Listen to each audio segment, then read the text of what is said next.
The first year you begin teaching can be beyond exciting. However, there's a huge learning curve. And if you want to know some of the things that you absolutely need, then you need to stick around and watch this video. Hi, if you're new here, I'm one of the shoes with Toolkit classrooms. And today, I'll be talking to you about some things that you absolutely must have and do as a first year teacher. So let's get right into this video. Before you even ever step foot into your classroom, there are some books that I would recommend that you read to give you a head start. One of those books is Perspective by Dr. Tommie Mabry. Tommie Mabry led a troubled childhood, to say the least.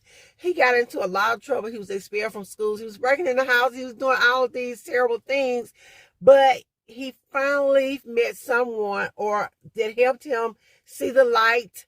He changed, and because of this, he is now an extremely successful man, and he tells his story. He tells how our perspective as educators does impact our students and what we need to do in order to make sure that we're giving our students the best that we can. So make it your business to pick this book up and read it. I was fortunate enough to get to hear and meet Dr. Mabry at my school. And he was fantastic. He's a great motivational speaker for students, for teachers. Check him out. Please pick that book up. He also has some more books called like Little Time and all those. But definitely read this one before you walk into your classroom for the first time. Another book that you want to get is The First Days of School. This book, I'll never forget when I first got it. And it talked about how this little lady took command of her classroom. How this guy... he was talking, it's by Harry Wong. He was talking about how he watched, and this is probably one of the videos, how he watched this teacher. She just did this little signal, and all the children got up, and they were following her out of the room like little ducks. And I was like, God, what is the secret? What is the secret? So I read this, and he talks about how you train your students within those first few days of school. And I use those techniques throughout my teaching career, and it has worked fantastic. I also had some codes that my kids knew immediately. I did not have to explain to them what I was talking about. I didn't have to tell them anything. I gave the signal and they knew. Make sure you pick that book up. Also, you'll want to look at Rigor in the Classroom. That's a good book. I can't remember the lady's name is Barbara somebody, but I will link to it. She talks about how different activities, how they impact rigor. And you are new here, so let me tell you right now, rigor, the word rigor is a word that you will hear. Rigor, rigor, rigor. So if you're trying to figure out if an activity you have is rigorous enough, please make sure that you check this book out. It's going to help save your life. It's going to save your life because it talks about rigor. There are some more books that I would recommend that you read before you step foot into your classroom, and I'll be sure to link them in the description below. Classroom, another thing that you need to add to your bag of tricks as a new teacher is you need to contact your parents. Contact those parents. Stay in contact with your parents. This is going to prove imperative.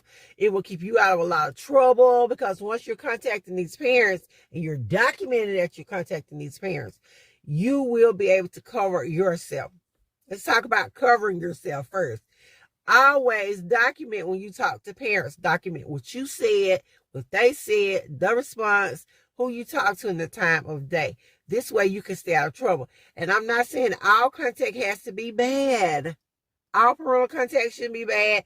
In fact, you should not be calling parents just to tell them bad things about their child. Who wants to hear that? Make sure you're contacting them with some good stuff too. That's why it's important to contact them bi-weekly. If you can't contact them once a week, and I know that's hard with those older students because you get more and more students, but in elementary school, you may have 20, 30 kids. It's a little easier to keep up with them and their parents. However, I don't care what grade you teach, contact your parents. If you have programs at your school, like school status or something else where it call up and it'll automatically keep up with parental contact, great. Use it to death. This will help you. Contact calendar. Make sure that you create a contact calendar for your parents.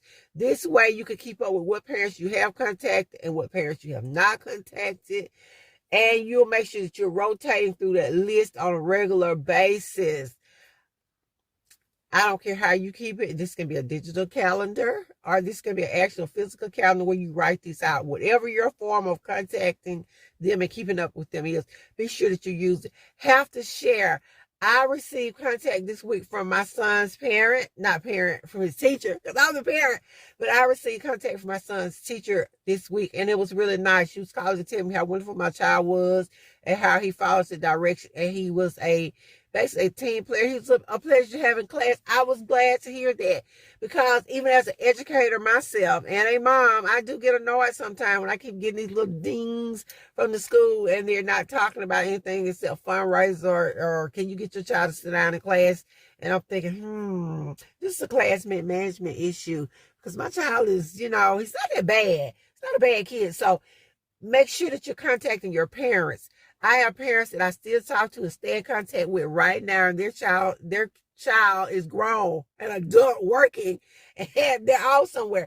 But when you build these relationships with your parents, it's going to be imperative. So make sure you're building those relationships and you're contacting those parents. If you haven't done so already, please make sure that you give this video a like, a thumbs up, that you subscribe, and that you follow me for more teaching tips and hacks. So let's get back into the video. I talked about making contact with your parents bi-weekly, and one of the best ways to do this is through a newsletter or a news email. And in this letter or email, be sure that you let them know what objectives you're covering that week, whatever activities you're having, what major assignments are taking place, and any other concerns that you may have.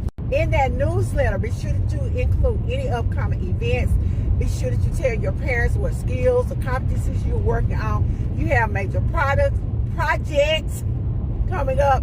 Be sure to tell them about those and include anything that you want your parents to donate or whatever may be going on in your classroom. That's very important. That way your parents can be informed. Be sure to send your parents a welcome letter. In this letter, you are welcoming their child to your class, and you're also introducing yourself. You're letting them know who you are, and be sure that you outline some of your expectations. Be sure that you include your schedule. Tell them when you're available for parent conferences. Let them know a few things about you. That way they can feel a little more comfortable when they actually do meet you in person. Is get a support system. You need someone to help cheer you on, to keep you accountable, and help you keep up with all the things that you need to do. It's going to get hectic. Let's be real. Teaching is not an easy job. Contrary to some popular beliefs, it's not. And you're going to need help. You're going to need some support. You're going to need those emotional cheerleaders, basically, is what you need. So make sure you have yourself a support system in place as you begin your journey as a new. And last but not least, one of the most important things I want to say to you as a new teacher beginning this wonderful journey into the educational system, make sure that you schedule you some time for rest and relaxation. I don't care how busy you get. I don't care what's going on. Schedule you some time for rest and relaxation.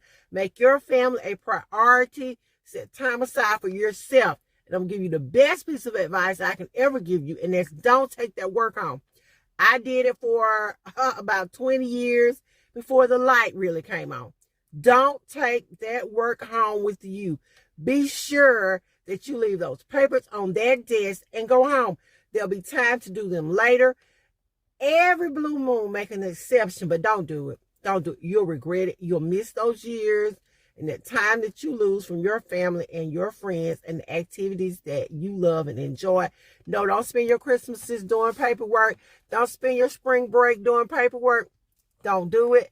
Set time aside for you. Schedule it in, plan it, and make sure you follow that rule most of all.